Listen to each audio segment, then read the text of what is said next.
Okay, so we have got to talk about these 75-day challenges again because they work. But the thing is, people need to know what they're getting into to set themselves up for success. If you can stick with it, which is the hardest part, some of them really aren't that hard, but if you can stick with it, you will absolutely change. And in this video, I'm gonna share with you why it works so well, tips you need to know, and then what I think these challenges are missing that you can easily adopt on your own.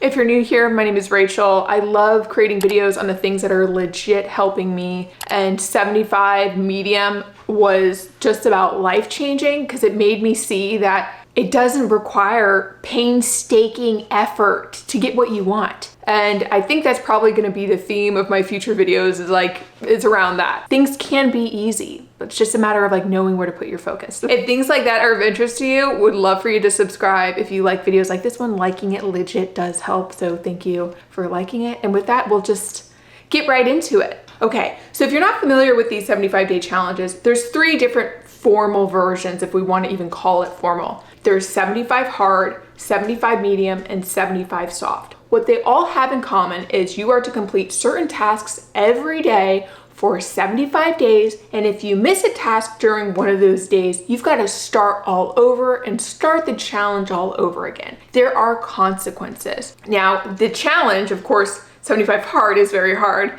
75 medium isn't, 75 soft, you get the idea. Well, with 75 hard, you're doing 2 45-minute workouts a day, one of them being outside. A gallon of water a day, taking a daily progress photo, 10 pages of a nonfiction, no alcohol, follow a diet. You do that every single day for 75 days. Your girl has never done 75 hard. I will never do 75 hard. I get great results not going that hard. Then there's 75 medium, which is pretty much the same, only the difference is you only do 1 45-minute workout. Now, that's what I did, only I don't follow a diet, and I still got incredible results. I mean, I'm telling you, I'll link the videos where I talk about this in more detail. I got leaner than ever, and it really wasn't hard because it compounds over time. And of course, that's what I'm gonna share with you, why it works so well. 75 soft is lighter than that. I think it allows for social drinking, but I'm not going into all the details of the rules. There's all sorts of support forums and resources that will give you the specifics, but that just gives you a rundown on what these 75-day challenges consist of. And now I want to share with you why I think they work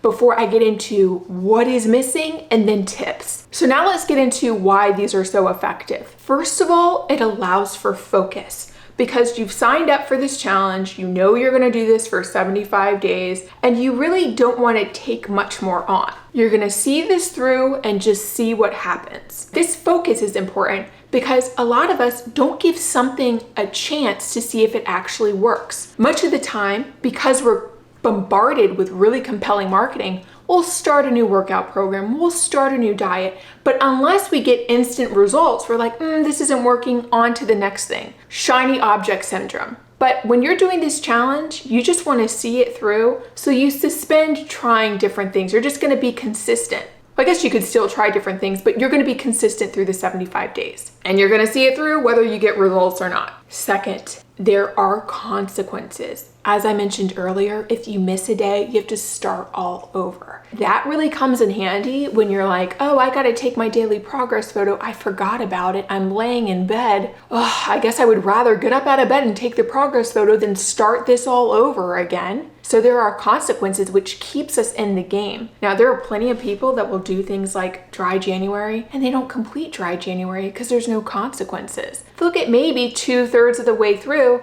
and they're like, oh, I feel good. I did much better than I expected.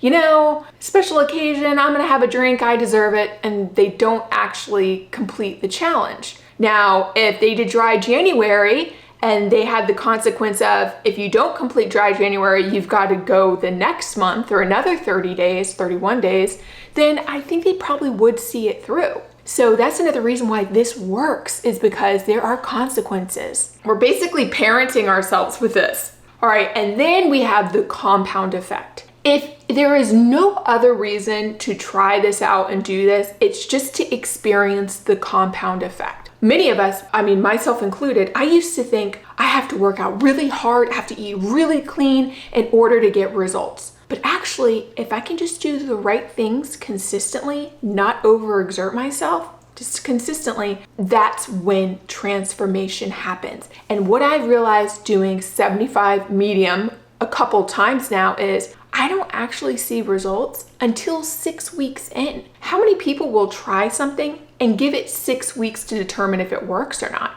We're lucky if we get a month, but a month and a half, that's 50% more. By doing this every day, drinking a gallon of water where you're not snacking throughout the day and getting false hunger cues, because that's what happens when we're dehydrated, and most of us are. When you're getting some type of activity in every single day, when you're not drinking alcohol, all those empty calories, like all these things build up and create a compound effect. I know I'm repeating myself, but I really want to drive home this point. So if you haven't done a challenge like this, you can make it your own, but just to experience the compound effect alone is so eye-opening. Then another thing for why this is so powerful is it allows us to let go. When you are committed to the 75 days and you're like, I'm just gonna see it through, my only goal is to do all the things every day and just see if I can accomplish this, you let go of, am I getting skinnier? Am I not gaining weight? Am I looking better? You let go because your focus is more so on completing the challenge. And when we let go, we allow things to work in our favor. There's even books on this. I think it's called The Art of Letting Go or something like that. We've all experienced this firsthand. I mean, I think the easiest analogy to think of is when you have a love interest, and if you are like so obsessed with them, you only push them away. But if you're like, whatever, if it happens, it happens. If it doesn't, it doesn't. That's usually when things work out in your favor. So if we can at least let go and suspend judgment of if something's gonna work or not, that's how things end up in our favor. So we can let go when we do these 75-day challenges because we're like, I've got a long ways to go. We'll see what happens. And then the big thing that really this all comes down to is having these daily practices over an extended period of time allows for us to change our beliefs about ourselves, change our self-concept, change our identity. Before I did challenges like Dry January and actually completed it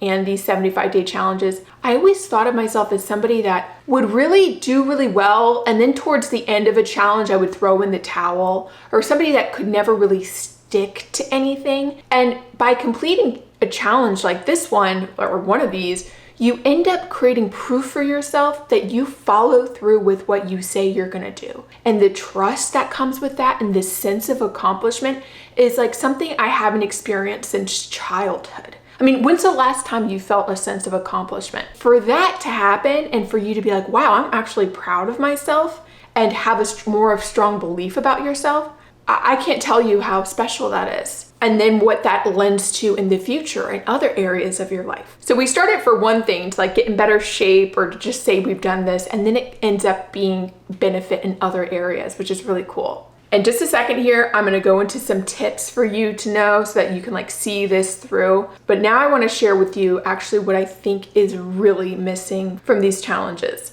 So I share with you change in identity and change in beliefs is like extremely powerful. But I don't necessarily think we need to do something for 75 days to change that. There are incredible tools like guided hypnosis, meditation, visualization, different scripting practices that with repetition, we can actually change that programming on both a conscious and subconscious level. And probably in the past year, that's really where I put much more of my attention, because that's where I think true change happens. Given 95% of your mental and physical activities are ran by your subconscious mind, that is really what we are looking to change, are the beliefs on a subconscious level. So things like hypnosis, meditation, and these different techniques can really help do that. I am so enthusiastic about this. I've actually developed a program called the Elated Body Shift program.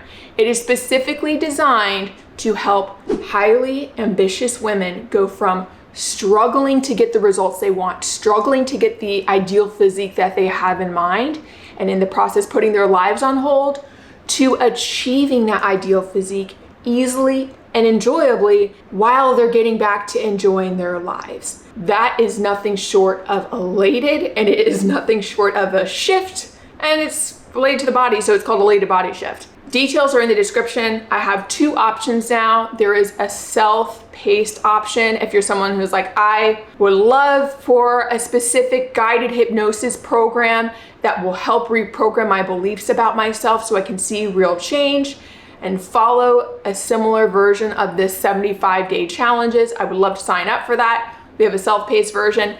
And then there's a community-based offering, which is for those who would like weekly call support with other like-minded women. It'll be in a small forum, because when I've piloted this and held other cohorts, having this small group is great, because then you can find accountability buddies, become friends with these people, and that's more likely to happen with this small group. So for the time being, this is going to be offered quarterly. And again, details are below. Sorry to go on such a tangent, but so excited about that. Elated Body Shift is essentially a transformation program that blends these 75-day challenges with mindset reprogramming with tools like guided hypnosis. Okay, probably long-winded there. So that is what I think is missing from the 75-day challenges. You can find your own version of something you would like to use to reprogram your subconscious.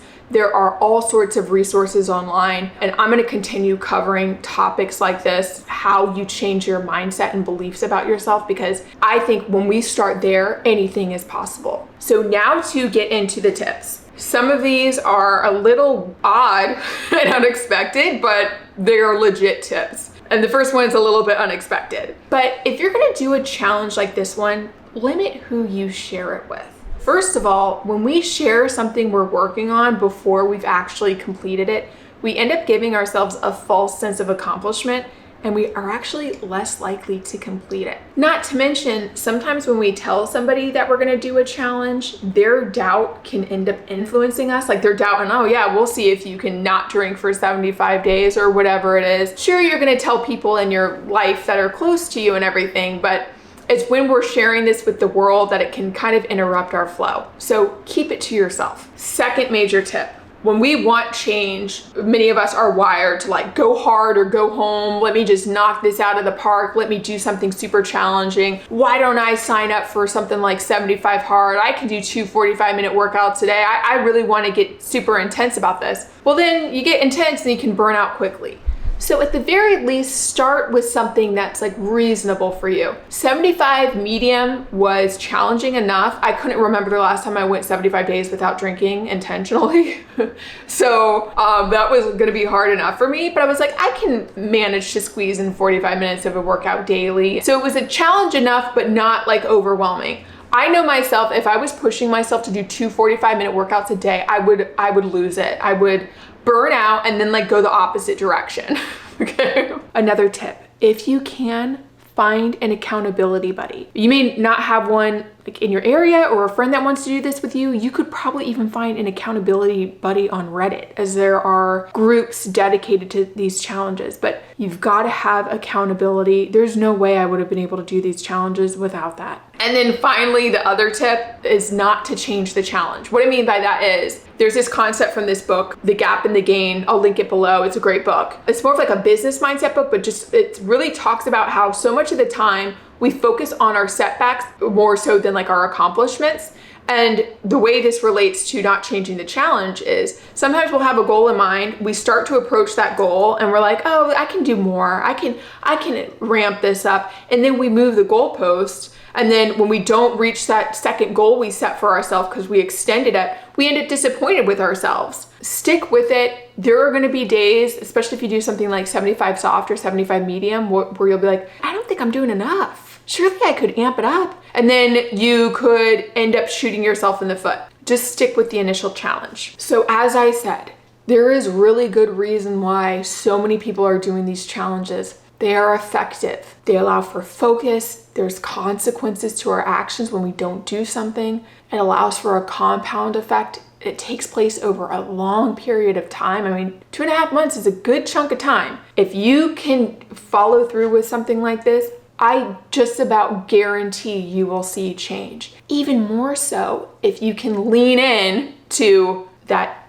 reprogramming of your subconscious. And tools like guided hypnosis are incredible for that. I will continue covering topics like this, like techniques that you can implement on your own. I think the change many of us are seeking is so much deeper than this like materialistic approaches. Wanna say bye, Ollie? Wanna say bye? So thank you so much for watching. If you want to see other videos that I've done on these 75-day challenges, I will include a playlist for you that you can watch next, right?